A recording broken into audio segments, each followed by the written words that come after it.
Moses tended the flock of Jethro, priest of Midian, his father-in-law.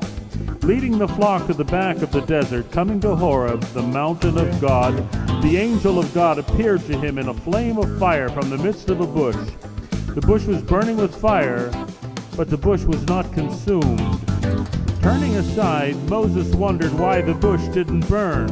When God saw that he turned aside, God noticed his concern and said, "Moses, Moses," he said, "I'm here. Do not draw near this place. Remove your sandals, this place is holy," and began to pour out his grace, saying, "I am the God of your father, the God of Abraham, the God of Isaac and Jacob." Moses hid his face, for he was afraid to look upon God. God said, "I've seen the oppression of the people who are in Egypt. I've heard their cry because of their burden, and I know it's been egregious.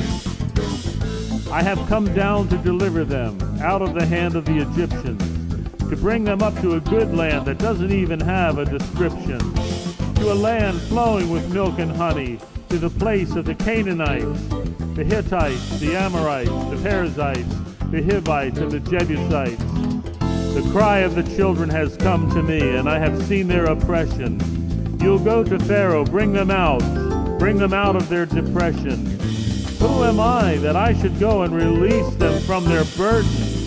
When you bring the people out, you shall serve God upon this mountain. When I come to the children of Israel and say, 'God of your fathers has sent me,' and they come to me and ask, 'What is his name?' what shall I say to them? 'I am who I am.' Thus you shall say to my children, 'The God of Isaac, God of Jacob, and the God of Abraham.' This is my name forever, my memorial to all generations. Gather the elders of Israel, and the God of their fathers has spoken. I have seen and visited you, and seen what is done in Egypt.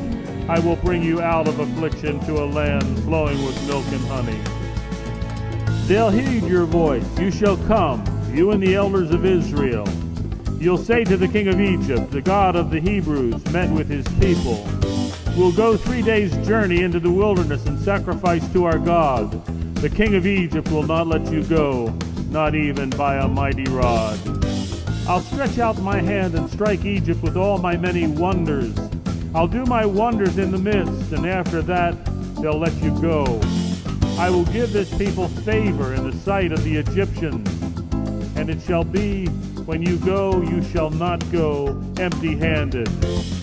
Every woman shall ask of her neighbor, of who dwells near her house, articles of silver, articles of gold, clothing, many changes thereof. You shall put them on your sons and on your daughters, and in this way you shall plunder all the Egyptians."